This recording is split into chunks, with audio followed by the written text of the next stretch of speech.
What's up, Joel? Best Mark 6 at Campfest, huh? Twice in a row. Really? Yeah. Mr. Bates, this is a bit different from the Morris Minor that we did, huh? A tad. A tad different. A 6 has been something I've wanted for the longest time. The Morris was cool. It was a death trap to drive. I mean, I had a bag blowout on me. So I sold a Morris. I don't know, I got a good amount of money for it. I don't know how I got that money. Been looking for a Mark 6. I found this one. It was in good condition. The interior was flippin' clean. So I pulled the trigger, got it, and then slowly started modding it as I got bucks. Well, how was the competition at this year's Campfest? Holy shit! It was a power fest. Yeah. I mean, I didn't go this fest intentionally to say I want to win or I want to compete. So I entered so you can park your car on the ground. It's comfortable, especially if you're staying over. And I had to walk around and looked at some of the competition cars in my category, for instance. And I can tell you now, our country has got some proper talent. What do you think made your car win? Is it all in the finer details, or? I think I could never tell you why it won. I think it's a functional car. I drove it to Bella and back. There are a lot of small little details that maybe the judges did pick up on, and I appreciate that. 2 weeks before Fest, everything just wasn't going my way. My bonnet got dented at the petrol station. Manny from Potent Audio is like, listen, but organize me the bonnet, come, I'll sort it out for you. We literally fitted it 1 day before Fest. So I fitted it on the Thursday night with my wife. With your wife? Yeah. The lady's hands-on, bro. Hands-on. It'd be nothing without this woman. The roof was horrible, so we got the roof wrapped 1 day before Fest. What else? Oh, my side skirts got painted as well. Green Sky, actually, we're right here. Green Sky did the wrap on the aero discs. Oh, missions. But listen, we got there, had all the toots there, and I happened to win. It was surreal. You're going to enter again? Yeah, one last time. Would you have to change it drastically to? I think so, but again, I think tastefully. Like you know, it's very easy to go rice. Yeah. So tasteful mods, I think, will be cool. It's Liverpool red now. Why don't you go Everton blue? If we had to go blue, it would be Chelsea blue, but not Everton, bro. You and your Everton cuck team. Liverpool. Why don't you just swear at me? Fuck you, man. Okay, thank you. I was cuck nervous. It was, like I say, it was 100% unexpected. I mean, Vic had gone through the winner of Mark 1, Mark 2, Mark 3, Mark 4, Mark 5, and then there was a pause. And we're like, okay. And then he starts by saying, "Yeah, well done to Drickus du Plessis for retaining his title. And just like Drickus du Plessis, Laren Bates." And I was like, what? Oh, it was so flippin' cool. That's awesome. It was such a beautiful. I get street cred, bruh. I get street cred, bruh. And you get like a lacquer hamper from the boys that come louder events. It's actually really not about a trophy. I mean, we can all go and get a trophy from your nearest trophy store, but I think the feeling that you were recognized, it's not the trophy. It was recognition amongst the guys in the scene per se. You with the drag racing and stuff. Oh, got the fastest RS6 and well, same kind of thing, bro. Foster's Honda. Well, Briggs and Stratton is a thing. What's your favorite part of the car? The whole car. Have you named it? Yes. What? It's Tokyo.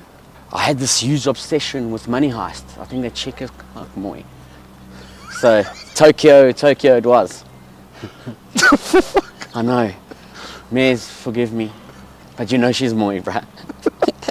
What's up, guys? My name's Laren and welcome to my channel. This is my Mark 6 GTI Tokyo. That's all I ever hear my kids. Well, guys, this is my channel.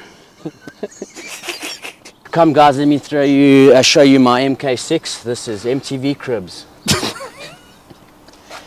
Here we have a set of 6 R-tail lights, all LED and sequential. I did a inlay on the inside of my badge to match the interior of my car. This is not the badge you guys are thinking of. It's VW and Audi Group King. Just FYI to all the old tinies who gave me cuck at the petrol station. ISIS. I have a 101mm black chrome exits on a full 76mm stainless steel exhaust. Thanks Nadia from Demente Racing. The shocks are quite strong because they they're called pop shocks, so when you pop.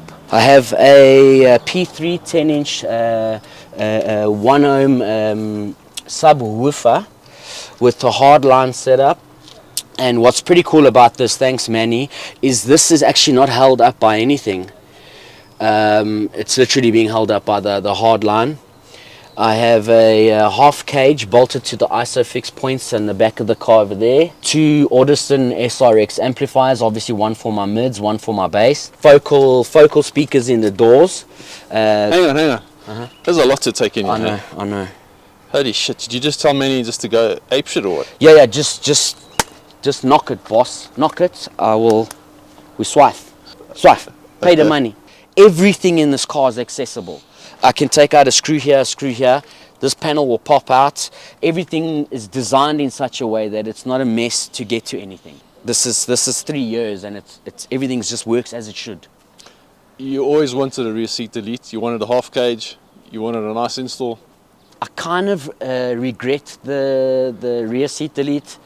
The lighties want to come with. I can only take one at a time, but it looks mad nice. So that looks like Scottish plaid, but it's not Scottish plaid. It's not Scottish plaid. This is basically I paid homage to the original Mark 1 GTI. They came out with this particular style, and I thought it would be so lekker if I kept the theme.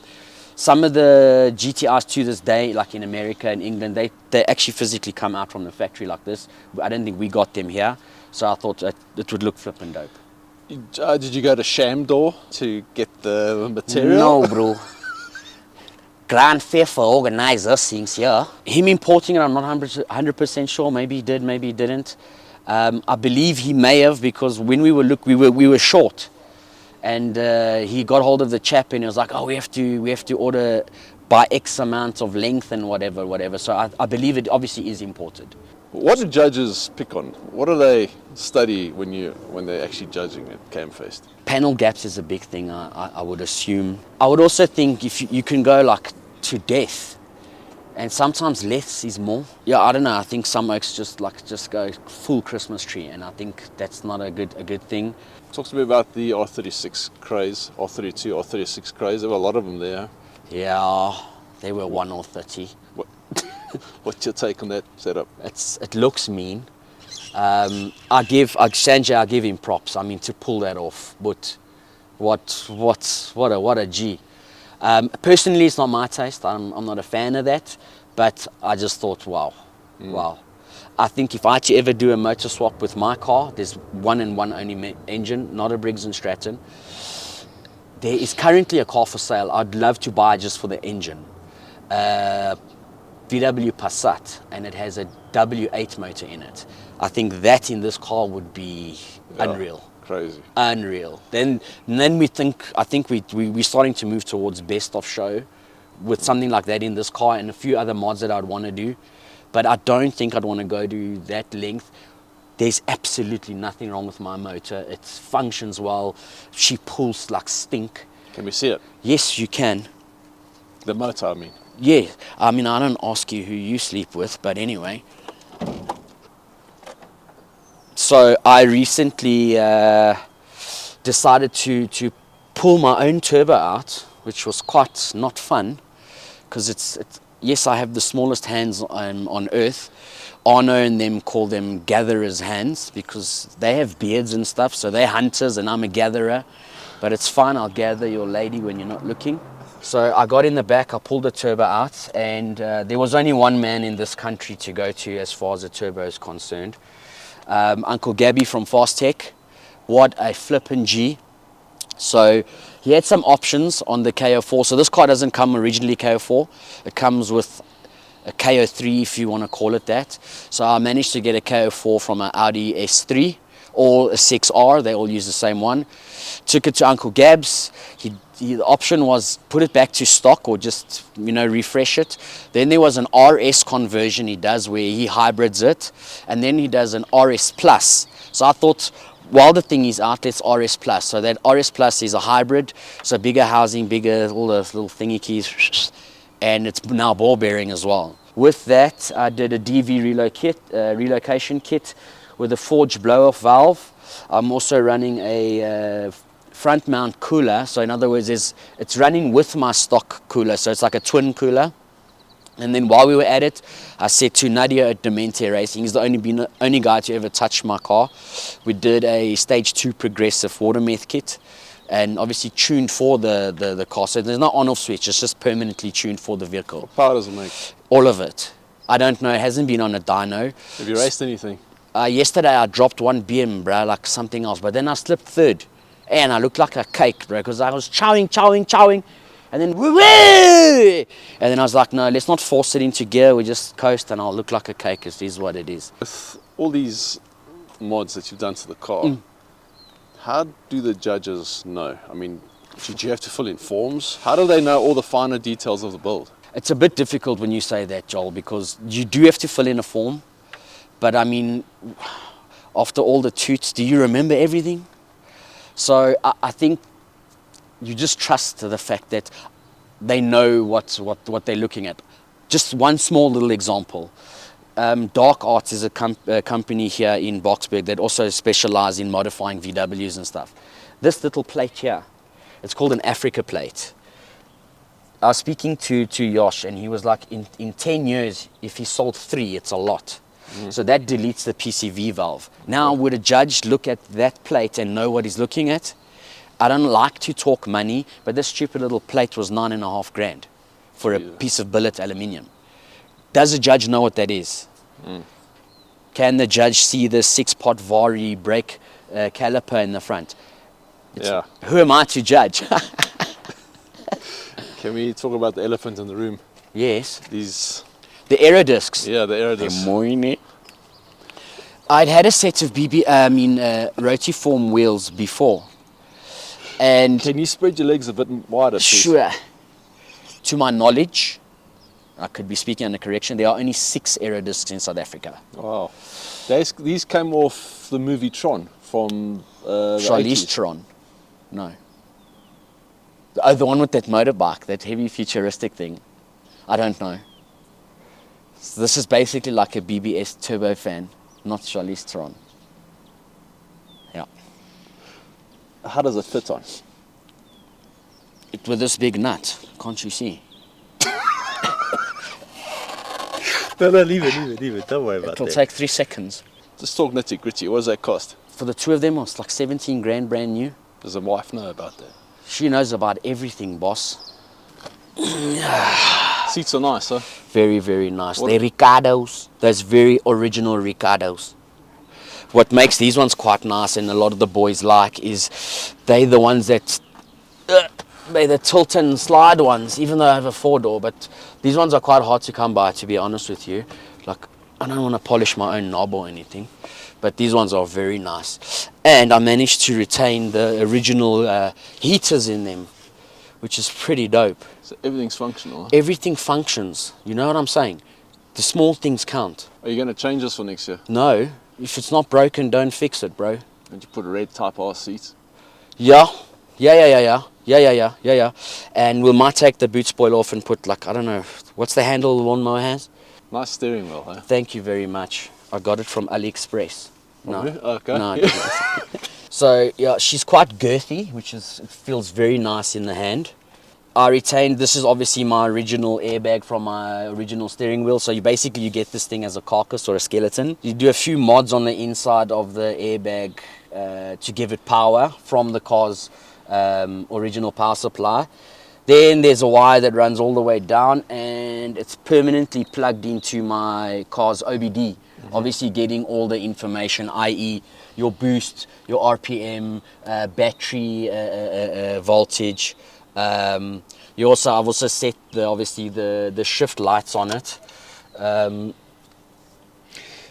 These you'd associate like a M4, M3, the BMW Motorsport stuff. This is the BMW boys. They do this thing big time. Cluster was obviously imported. It's a retrofit to your OEM cluster. So basically you remove your cluster, You split it in half. You pull out your OEM cluster's motherboard, put it into this particular cluster, close it up, and she's literally plug and play. The stubby gear knob. It's similar to your BFI, Black Forest Industries. This particular one is a Leo Motorsport one. Okay. So it's a heavy weighted shift knob. Did I have you at knob? Yeah, short and fat fills the gap. Even the headlights, they're 7.5 style headlight. Okay, and you've debadged? Yes, I debadged. Front spoiler? Yeah, a little lip that it's normally like a really thing that protrudes ridiculously. Like you just go to the flea market and you buy it. So yes, mine is a flea market styled lip. However, I made it mine by moving it in. I don't like it the way they all protrude all cuck like that. So I made mine sit way more flush. Yeah. Everything needs to be, must put finger. You happy with the overall look of the car? Yes, I am. Some new mods to come, which I think will be classy. So you're really looking Yeah, ahead? yeah. You're thinking ahead for next year? Not necessarily for Fest. It's mods that I've wanted to do. Now that I've got the fenders, I think we might as well do a bonnet. I think it'll look sick with a notched, a shaved bonnet. Tiguan sunroof is something I've wanted for the longest time. Like a full glass roof. I think it'll look dope. 35 edition front bumper. It's identical to this one. However, on the bottom, it's got a nice bulge. You're going to change the color? No. Knowing you, you won't say much, but I'm sure next year you'll be another worthy contender for Mark 6. Yeah, don't take me for a one, my man. Don't take me for a one, boss. My car can also fly. Hey? My car also flies. Okay.